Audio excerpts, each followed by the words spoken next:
Welcome to S9 TV. ముందుగా headlines చూద్దాం.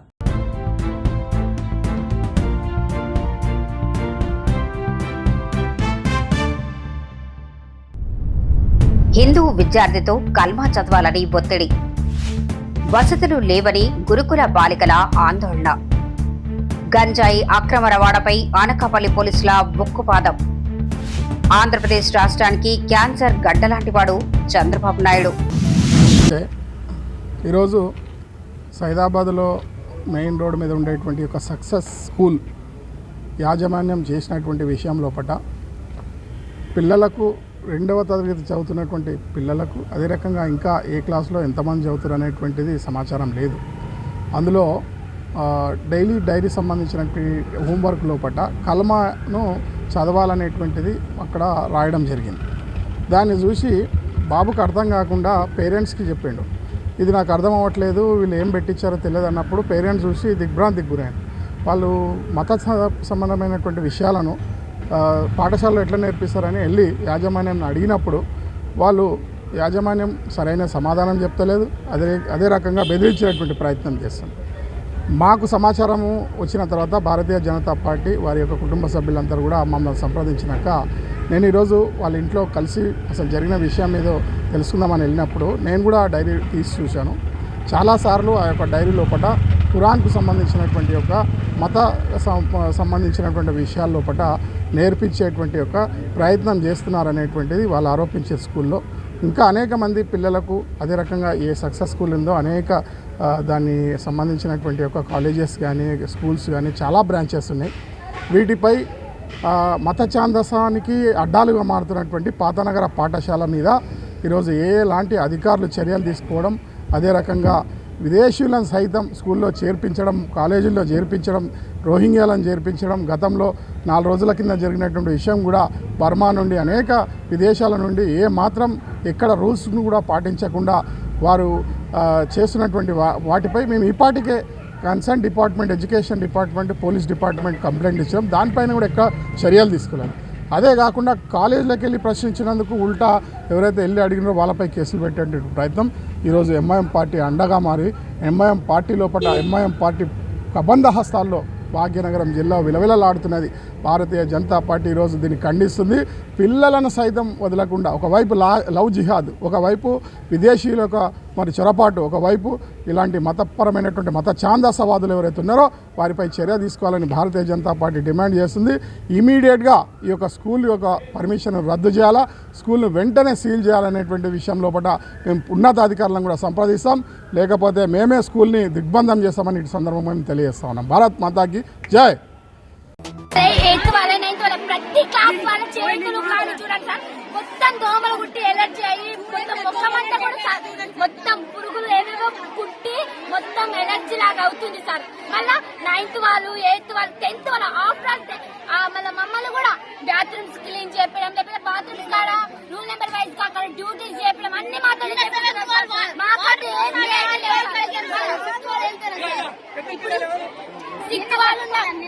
అసలు నిన్న కొట్టుకున్నా చూడాలి సార్.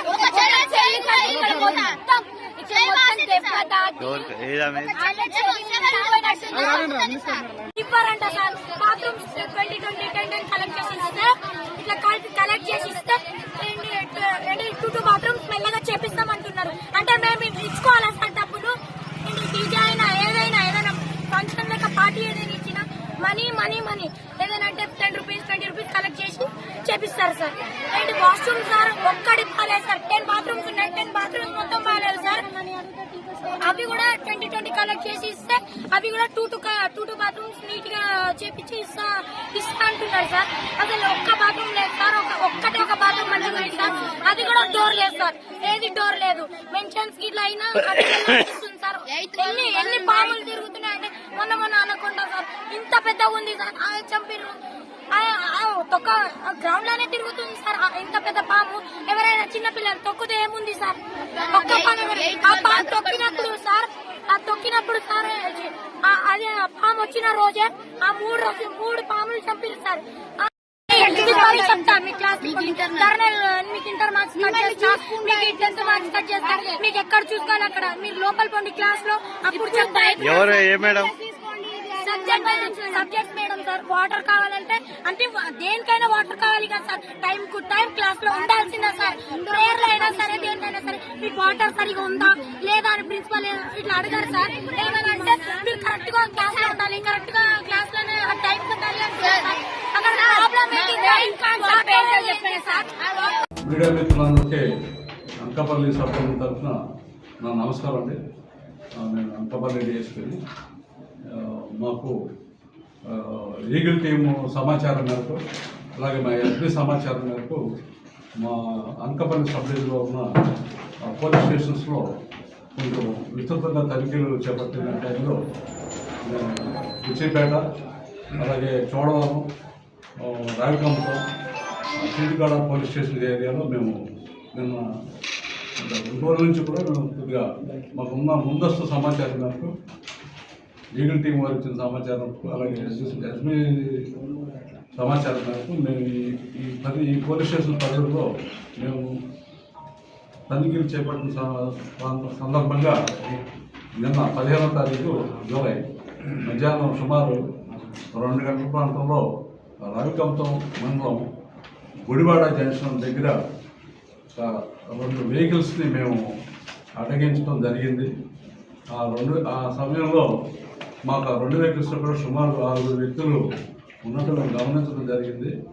నా సిబ్బంది రావికంపం ఎస్ఐ గారు, బుచ్చిపేట ఎస్ఐ గారు కూడా వాళ్ళ సిబ్బందితో అడ్డగించినప్పుడు ఆ సందర్భంగా 3 వ్యక్తులు తప్పించుకుని పారిపోయారు, 3 వ్యక్తులు దొరికారు.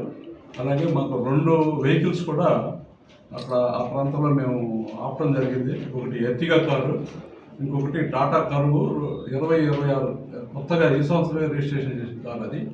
ఈ 2 కార్లలో కూడా మేము తనిఖీ చేయగా మాకు సుమారుగా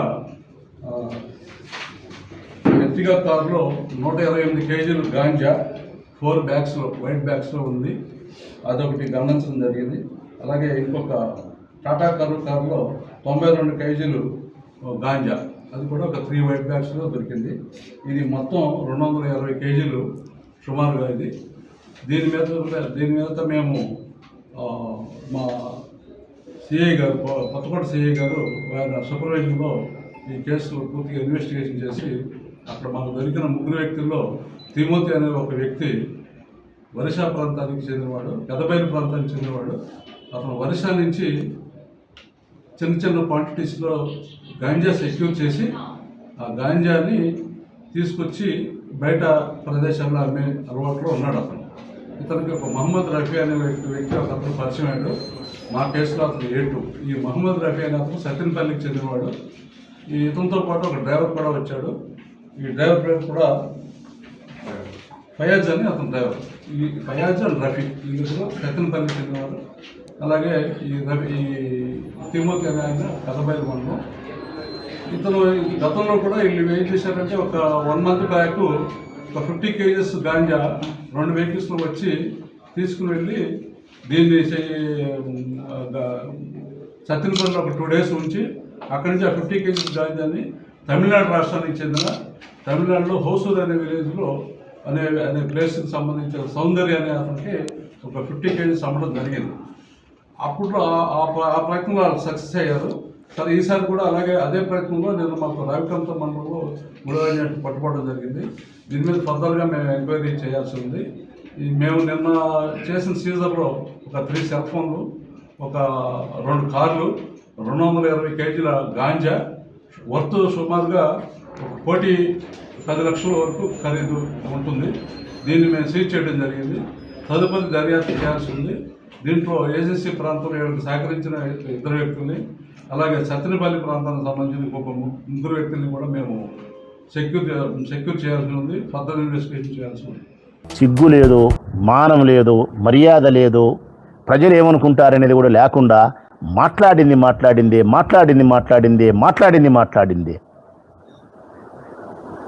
రెండవది, జగన్ క్యాన్సర్ గడ్డనా? మళ్ళీ అడుగుతానా లోకేష్ నిన్ను, జగన్ క్యాన్సర్ గడ్డనా? ఇది ప్రజలను అడుగుతామా మనము? రెఫరెండం తీసుకున్నామా ప్రజలను మనము? ఈ రాష్ట్రానికి జగన్ క్యాన్సర్ గడ్డనా? లేకుంటే రాయలసీమలో పుట్టిన రత్నమా అని అడుగుదామా? మీరు ఒక పక్క రాయండి జగన్ క్యాన్సర్ గడ్డ ఈ రాష్ట్రానికని, మరొక పక్క మేము రాస్తాం రాయలసీమలో పుట్టిన రత్నం జగన్, ఈ రాష్ట్ర ప్రజలకు దొరికిన అమూల్యమైన సంపద జగన్ అని చెప్పి మేము రాస్తాం. రెఫరెండం పోదామా? మేము గన ఓడిపోతే జీవితాంతం వైఎస్ఆర్ కాంగ్రెస్ పార్టీ ఈ రాష్ట్రంలో ఉండదు. రెఫరెండం తీసుకున్నామా? అర్థంలే పర్థంలే మాటలు మాట్లాడితే. జగన్ అనే వ్యక్తి ఈ రాష్ట్ర ప్రజలకు, భావితరాల భవిష్యత్తుకు బంగారు బాట వేసే గొప్ప నాయకుడు.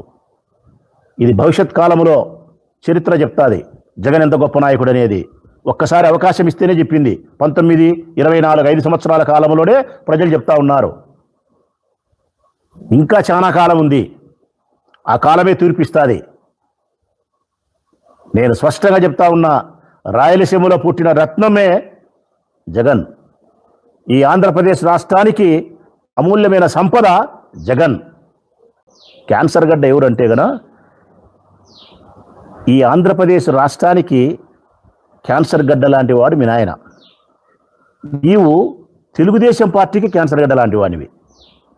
నీ వలన తెలుగుదేశం పార్టీ అచిరకాలంలోనే పతనమవుతుంది లోకేష్. ఇది నేను స్పష్టంగా చెప్తా ఉన్నా. అచిరకాలంలోనే తెలుగుదేశం పార్టీ నీ వల్ల పూర్తి స్థాయిలో పతనమవుతుంది.